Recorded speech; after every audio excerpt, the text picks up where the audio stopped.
nagu me eelmisel aastal nägime, et on tegu sõitjaga, kes võib potentsiaalselt esikolmikusse sõita aga loomulikult võtta seda, kui et Kevin Korjus on nüüd see nii-öelda härisradadel edu saavutanud piloot ja et see pole kindlasti nii. Aga tuli siit teise mehena siis kaks sõitjat on suutnud sõita alla 1.30, nagu näiteks 6.–7. on 30 vahet, aga siis on jälle kümnendikest ainult juttu. Ja üksikud sajandikud lahutavad siin mitte 1-2 kohta, vaid 5 kohta. Start on nüüd juba alguse saanud, Renault Kööts läheb täiesti võrdselt. Korjusega kõrvuti lähevad praegu sisekurvis on nüüd Köötsil, kas see annab eelise, Mustemaa rajasel on Korjus.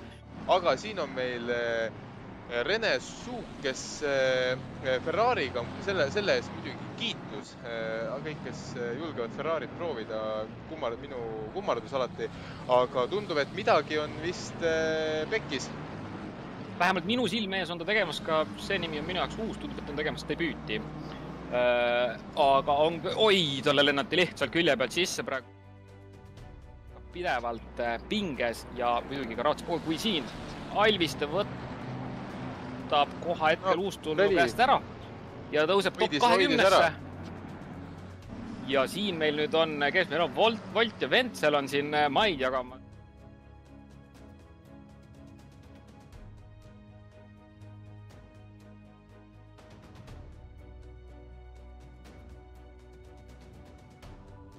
Ja ikka on kõrvuti.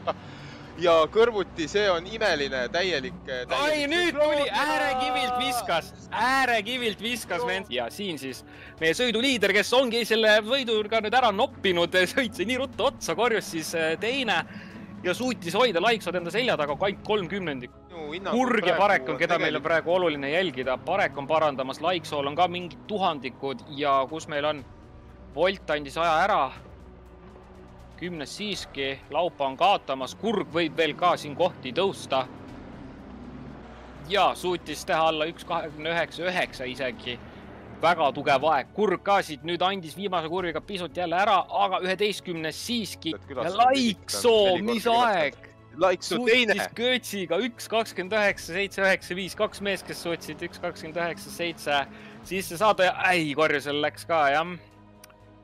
Lõpus läks aeg kaotsi ja selline kvalifikatsioon siis meil ongi. Oh my god, ma olen lihtsalt, väga. Loetud kaadrid, seal need foorid, mida me nägime, mida me nüüd enam ei näe. Ja läks, roheline lipp lehvib, start on antud, Kööt saab jälle ilusti liikuma. Ta on umbes poole auto jagu ees. Kas ta veab oma tiimikaaslasega kaasa nüüd sisekurvist siit, et võtta Korjused teine koht ära ja kas seekord õnnestub tõesti, praegu läheb palju paremini, Parek läbi, juba on teine. Kööts esimene tiimikaaslast. Võtab väga riskantse manöövriga ennast praeguse seisuga kolmandaks, suurepärane manööver, see võib olla väga oluline sõidu käigus.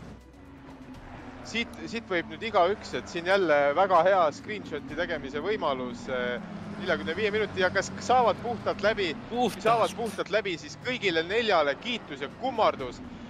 Paat nüüd, kui ta nüüd selle ära kaitseb, siis tekib juba väike psühholoogiline eelis, sest kui ta alati, kui tekib võimalus ja seda ei kasutata ära, siis see, kes seal teest ära liigub, saab väikse psühholoogilise eelise. Ja nüüd on Reinkord siin Vendlaga maid jagamas, Vendla üritab hoida 17. positsiooni, 16. tähendab.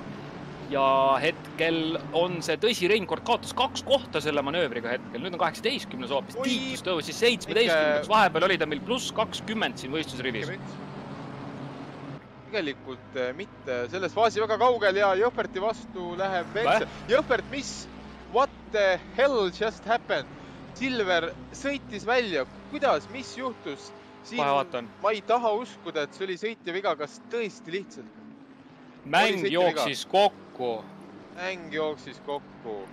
Siin meil ongi praeguse seisuga, Tiitus on meil 14. Värv on 16. ja Keres on 17. Nii et Tiitus. Oi, kui tugev kontakt tõi, kui tugevaks läks see siin praegu lõi nüüd täitsa käest ära kuremasina. Nüüd on tema hõivatud kõigest 13. positsioon, Vendla tõusis 11. Sai ka Tammeveskist, mis asja? nii, tehke screenshot 22 sekundi peal sai väga hea kaadri sellest, kuidas meil nüüd Vendla langeb ja see oli muidugi jälle selline olukord, et tahaks uuesti näha. Ja lihtsalt lükkab ära hästi. Ja nii palju, kui ma tean, siis seda tulebki üldjuhul nagu päris maailmas mõned tunnid teeb harjutust ja siis läheb sõitma, vähemalt varasemates intervjuudes on ta nii öelnud ja täiesti arusaadav ka sellepärast, et tal on oi, mis siin on toimunud. Viimane kurv otsustab kõik siin selle kolmiku osas. Vaadake, kuidas hüppavad ja kas kapet saab nüüd kõrvale või? Korjusele ta küll vist siin välja ei ulatu, aga Laiksos saab kette ja Laikso tõstab. Korjus 3. kapet 4. Laikso 5. Kas Laikso mängis oma Västrumbi nüüd eelviimases kurvis maha ja viimasesse kurvi tal ei olnud midagi kasutada ja nii see on. Kööts võidab, Parek teine. 9,2 sekundit kaotust Köötsi vastu. Korjus siis 3. kapet 4. ja Laikso 5. Sedasi tuli temad siis lõpuni.